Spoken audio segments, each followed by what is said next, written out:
I'm Nina Lenton. Welcome to Creative Conversations, where I ask my guests, what does the word creativity mean to you? I'm here with Bhavini Lakhani today of B81 Designs, and I will just hand over to her to give a quick introduction to who she is and what she does. Hi, Bhavini. Hi, Nina. Thank you so much for asking me to record this with you. I'm Bhavini. I am a graphic designer. I have been freelancing for almost 15 years. Yeah, almost 15 years. I specialise in brand identity and design for print. Okay, and we'll delve into some of that in a bit more detail in a minute. So Bhavini, what does creativity mean to you?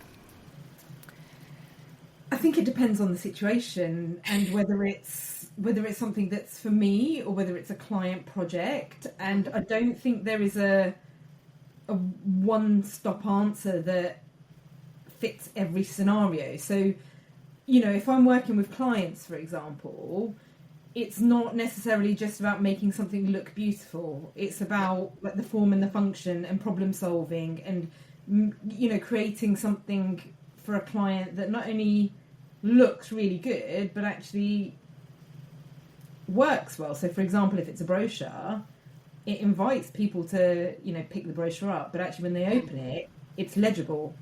It's not just something that looks beautiful, it reads well. Yeah. That's creative. It's about seeing potential as well. When, again, when I'm working with clients on projects, they might be feeling really stuck about something and have no idea how they can get out the ideas that they have in their head and express those ideas.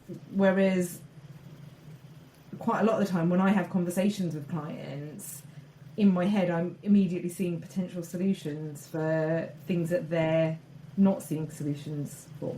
Oh, that's interesting.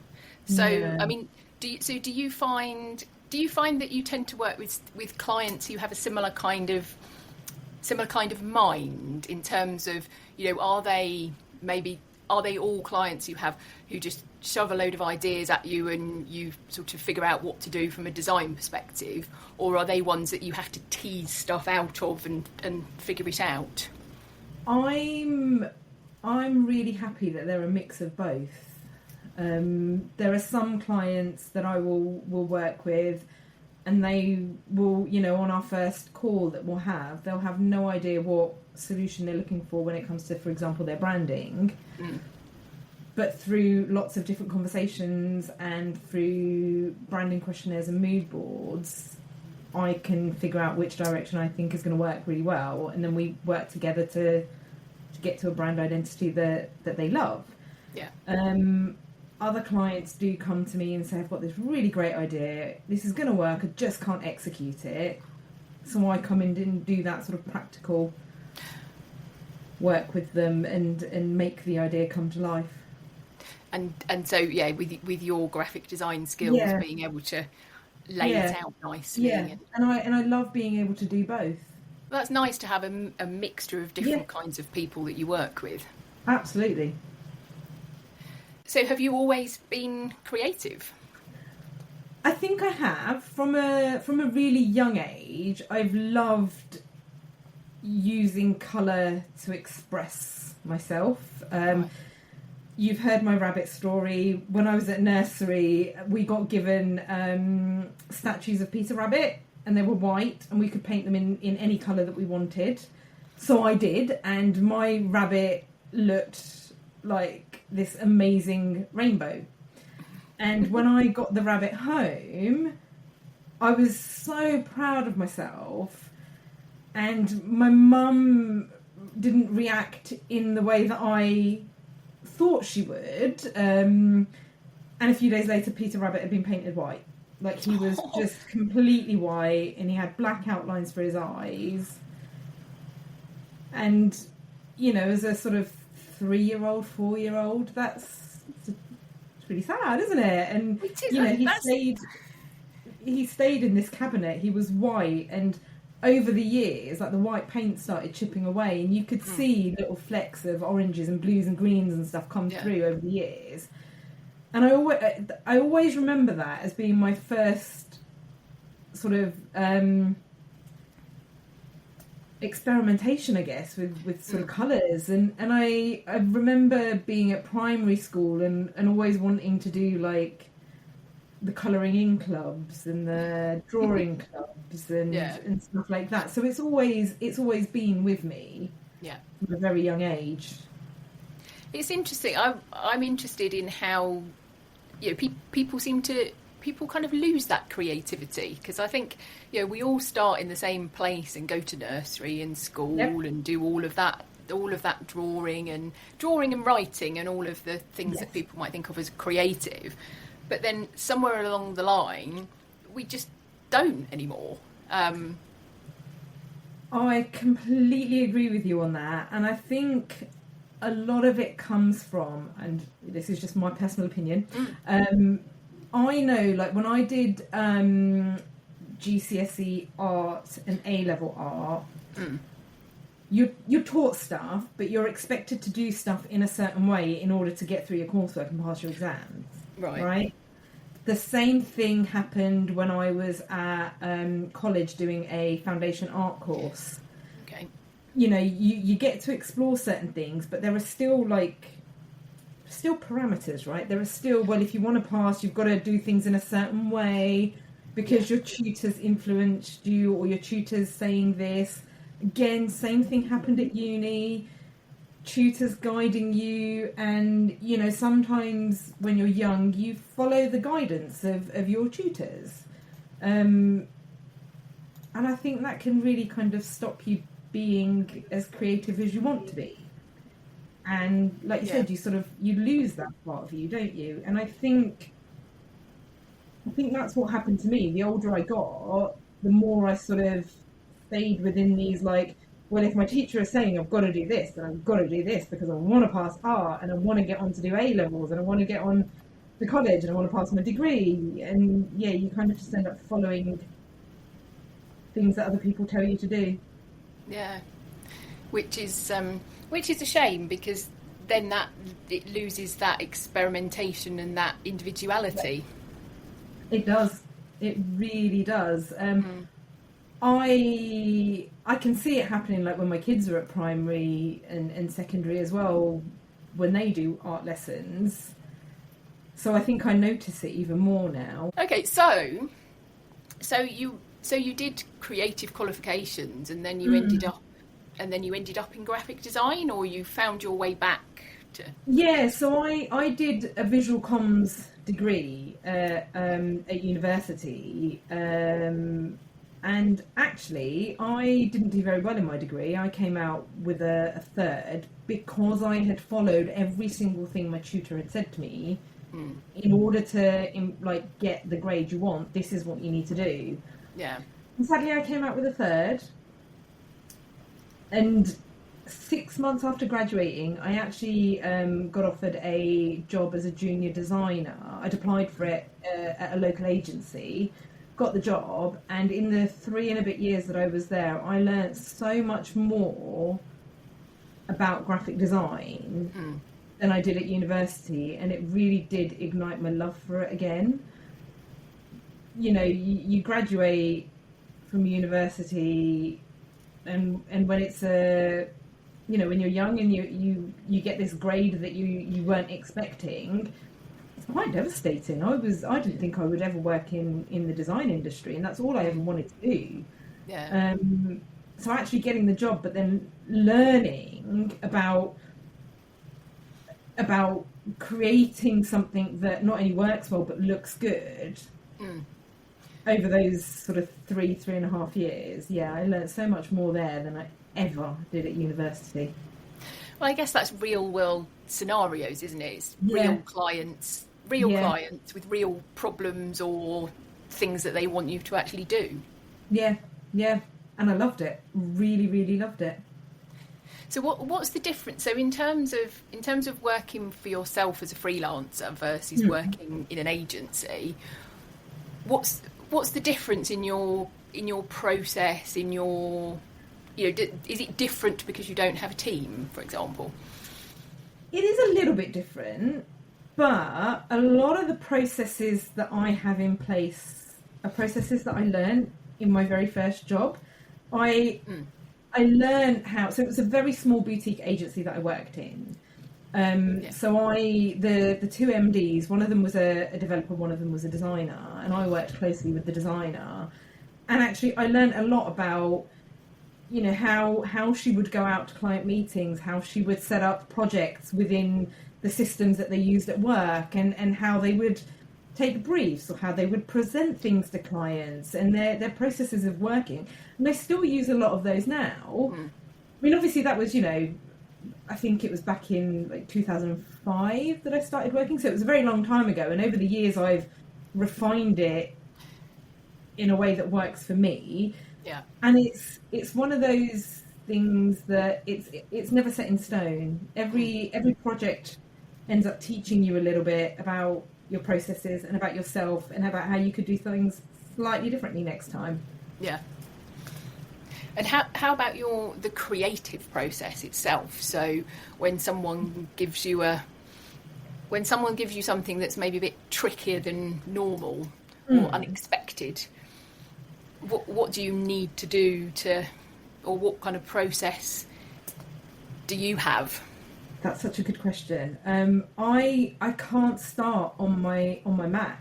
Like I can't. I feel like I have to. If I'm sitting in front of my Mac and somebody has given me, I don't know, a branding project that is a bit trickier than other projects have been. If I sit in front of my Mac with Illustrator open and try and do things on there first, I always get really, really stuck.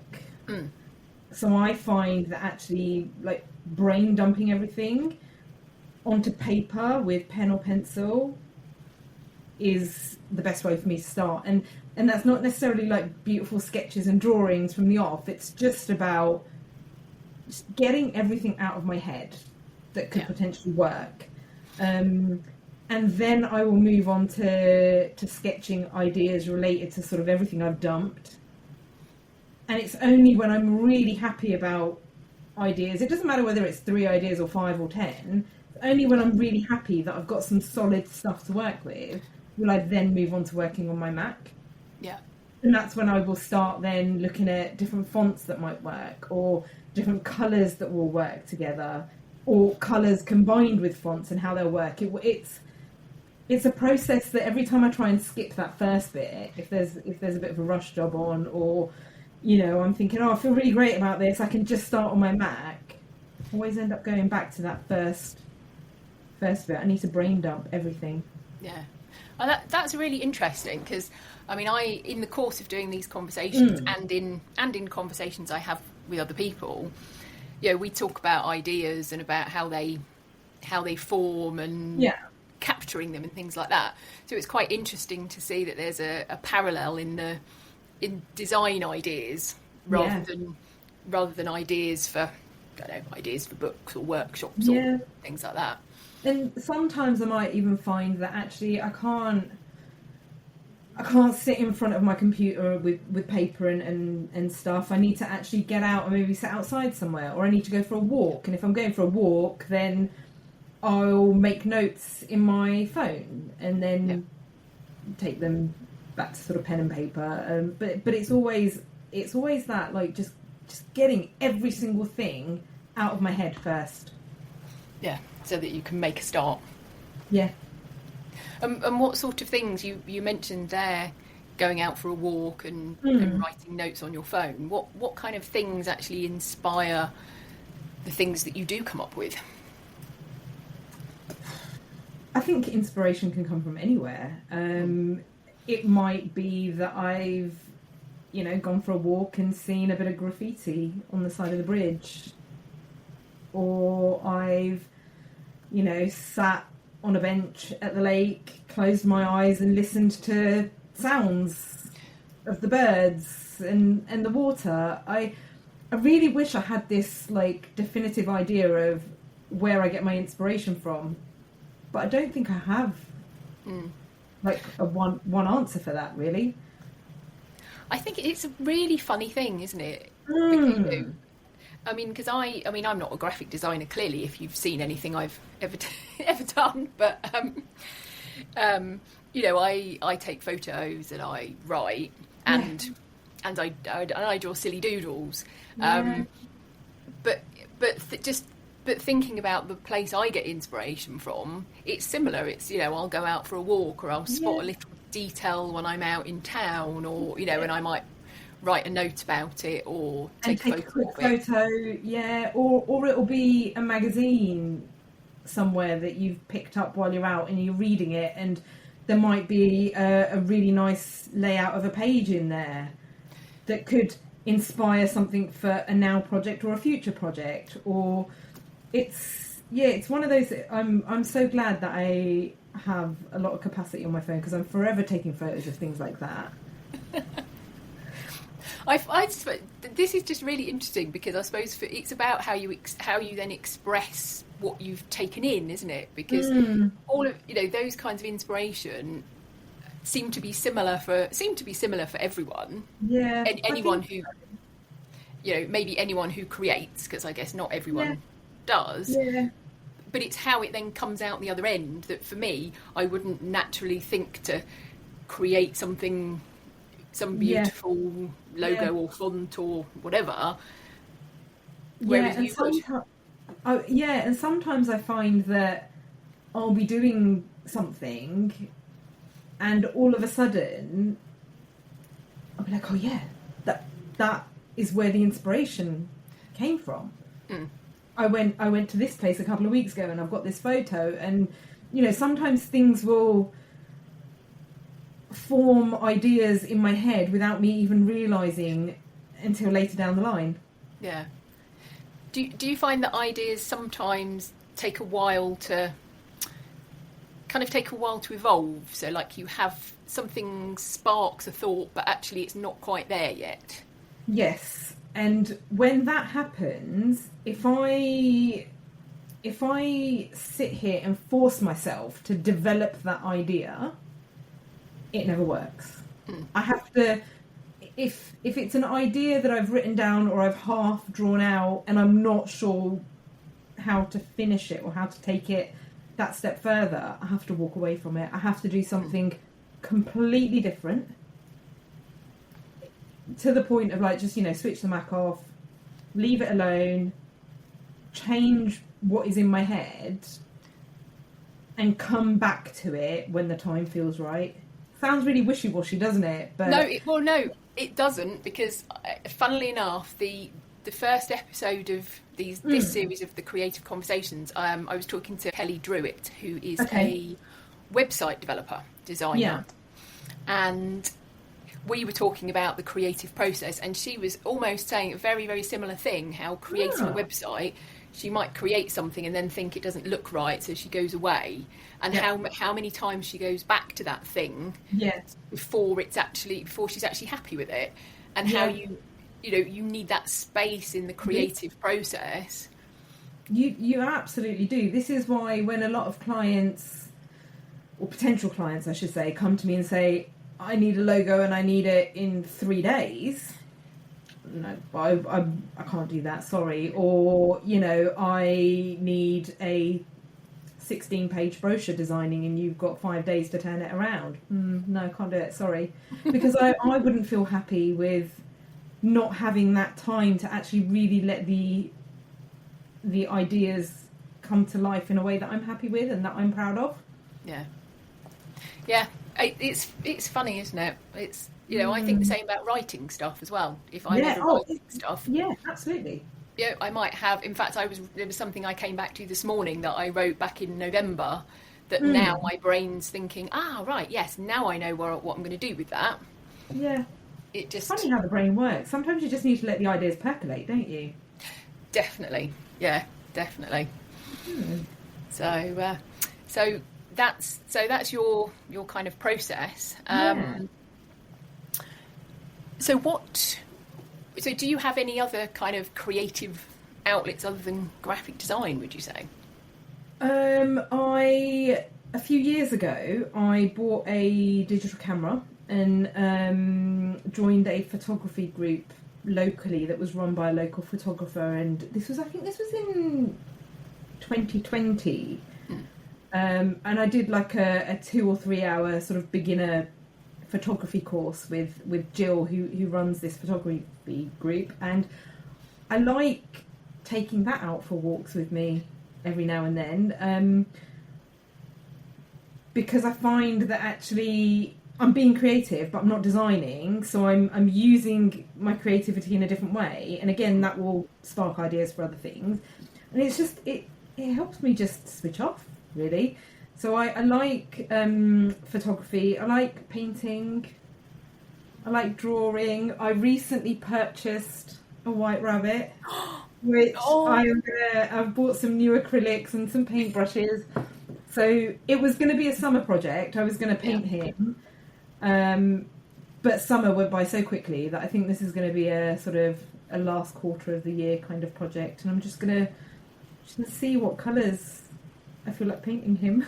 Yeah, a rainbow rabbit after all these years. But more than likely, he's not going to be a standard white rabbit with a blue jacket or anything. He is more than likely going to end up looking like a rainbow. Yeah. Well, actually, our local branch of Hobbycraft is closing down this month. I love that shop. Which is we're not very happy about that. But so my daughter and I went in there. My daughter's 8, so she bought some white rabbits. Funnily enough, I think we ended up buying 4 of them. They were sort of however tall that is. Yeah, it's like 7 centimeters or something. Yeah. And she painted each of them in different colours. So one was stripy, one was a bit zigzaggy, one had some circles. I love that. But it was it was nice to see there's all sorts of things you can do with that blank canvas, isn't there? Well, exactly. And I'm really looking forward to painting him. And I also really love Lego as well, actually, as a way of just building something. Not necessarily just the sets with the instructions and that you build. I love those, absolutely love those, because I find it quite relaxing. But even just getting out a box of like random bricks and seeing what comes together. We sometimes have Lego challenges, actually. So we'll get the sets out, and then we'll write down. Maybe we'll each write down 5 different objects or things on a piece of paper, and then we'll pick them out, and then we have to do all of them. My daughter and I, and then my husband. I don't like the bit where she then says, "No, Daddy now has to judge which one's the best." Oh, okay. Because that we have to then explain. Well, actually, it doesn't mean it's better. It just means that he likes it. It's more his style. So he's quite tactful in his judging. But we do create some weird and wonderful creatures, and that's quite nice if you're a bit bored one afternoon. Yeah, or it's raining and you don't want to get outside, or just as a way to start the week, I guess. Yeah. But I find I don't know. I mean, maybe you've sort of carried on being creative, having done a creative thing. But I find that having had a young child has reignited some of the things that I'm now doing. Not everything, because some things I had already started doing again. But things like doodling. When I would sort of do little spiders or rabbits or snowmen or something, and and then she would copy. And I have to admit, once the kids were at nursery, when they started doing more of the sort of the painting and the craft building and stuff like that, it did make me do more stuff with them at home that was creative. But I think maybe for the first couple of years we were very much we'll just go to the classes and go to the like the baby sensory and go out with friends and things like that. But all of a sudden they're at nursery and they're at primary school and they're doing all these different things and wanting to do it at home, which was really good because it made me want to do all those things at home as well. Yeah, and then you have to think of ideas and or think of the things that you could buy to facilitate that, and then leave them to kind of do what they want to do with those objects. Exactly. So I was going to ask you as well about your book. So I have a copy of it with me here. Yeah. And it's quite a nice little. I like it because it's small and square. It's very different. And that was the whole, like, when I started working on it, I didn't want to do something that was A5 or A4. I wanted something that was quite different. I wanted something that was easy to pick up. Whether it's on your bookshelf or if you're working in a co-working space and you want to just stick it in your bag and take it with you, I wanted something that was quite easy to carry around. Yeah. Because that's the kind of thing I look for. And what made you decide to create it? So I never, ever, ever, ever wanted to be self-employed. Okay. And when I got to 10 years of being self-employed, I was a bit, well, this is a milestone that I need to celebrate. Yeah. And I wasn't sure how I wanted to celebrate it. And I was doing the Cookie Collective at the time with Steve and a couple of being freelance members.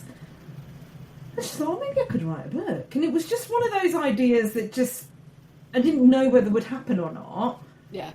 And then I started thinking about it a bit more. And I was like, I could write a book of things that clients I've worked with in the past have asked me.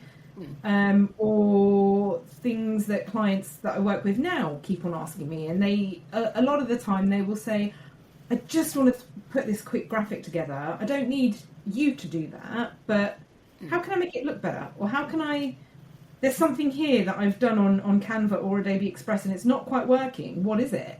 Yeah.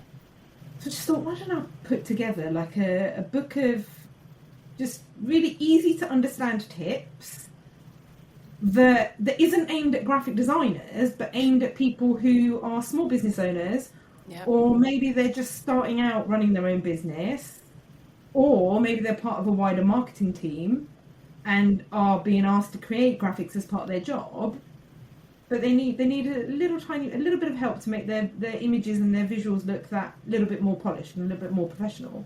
Yeah. And that was the inspiration for it. So I was like, okay.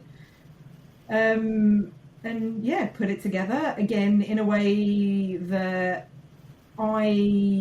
the me from maybe 10, 12 years prior to writing that book would have understood. There's no jargon, no like complex ideas or anything like that, just like really practical stuff with visuals to support and show how like tiny tweaks can make a difference. It's really interesting.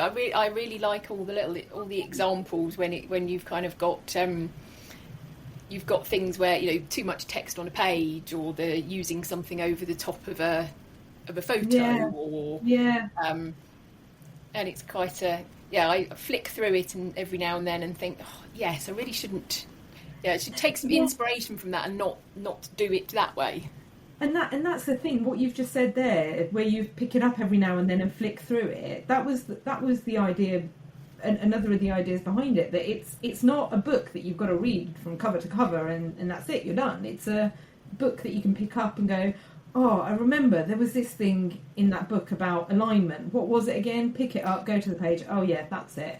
Yeah. Just need to shift my text a little bit this way, and it's done.